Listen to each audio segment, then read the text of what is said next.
को पतित नये आबरिबु आंभर तेणे नाही आशा तो नाम करिछु भरसा मन कि न जाणु आंभर आशा विश्राम बाना तोर कालिंदी तीरे व्रत करी पूजिलु शंकर गौरी बर मागिलु आंभे जहा भनाथ न जाणु कि ताहा आंभर वस्त्र चोरी करी तुझे बोइलु नरहरि रमिबी वृंदावने मुहि नियम कलु बेणु छुई आंभर साक्षीए मुरली किंपा पासरु बनमाली तोहर जेबे दया नाही किंपा राइलु बेणु बाई आंभर मन निज घरे बुड़ाई थिलु महासरे श्रवणे मुरली सुभिला कर चरण न चलिला जीवन हरिलु आंभर एबे तू कहिलु निष्ठुर भनाथ कर प्राण रक्षा आंभे पाइलु बेणु दीक्षा तोर अधरामृत रस आंभर मुखरे बरस जीवन रख नंद बाल आंभर पुरिला टिकाल क्रोट अनल प्राय होई काम अनल हृद दही लिभाओ मुखु रस देई दास बत्सल भावग्राही जेबे न रखु बनमाली मरिबु सकल गुआली हत्या होइब तोर कंधे शुणी हसंती आदि कंदे गोपी बोलंती कृष्णे चाही पुतना प्राण अछु खाई तू काहीं रखिबु आम्भंत निश्चय होइलु कृतांत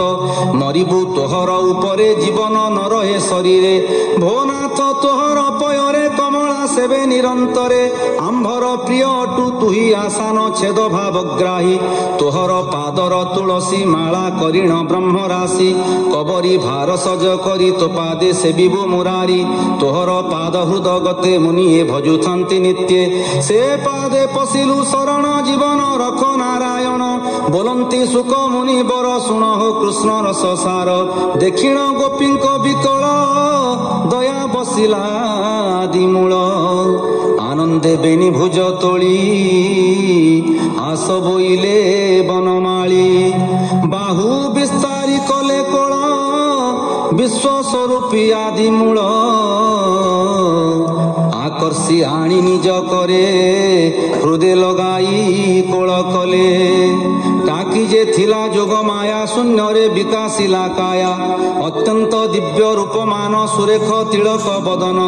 कृष्ण को बेढ़िले युवती गगने जन्ने तारा पंती गोपीए तो समन होई पुष्प तुलंती बने जाई माला गुंथिले जत्न करी बर बरिले नरहरि कालिंदी बाली कुदे जाई गोपी मध्य भावग्राही जोग मायार बले हरि 16 सहस्र रूप धरी होइले बेनी बेनी जन गोपी रमिले भगवान रति पंडित बलवंत तोषिले गोपींकर चित्त कृष्ण रमण रस पाई ज्ञान हारिले सर्वगोई सबुरी देहे न कक्षत सबु कुचरे पद्महस्त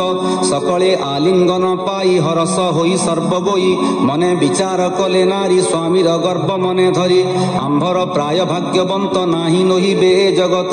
रमिलु अनादि पुरुष आंभरे हरि हेले बस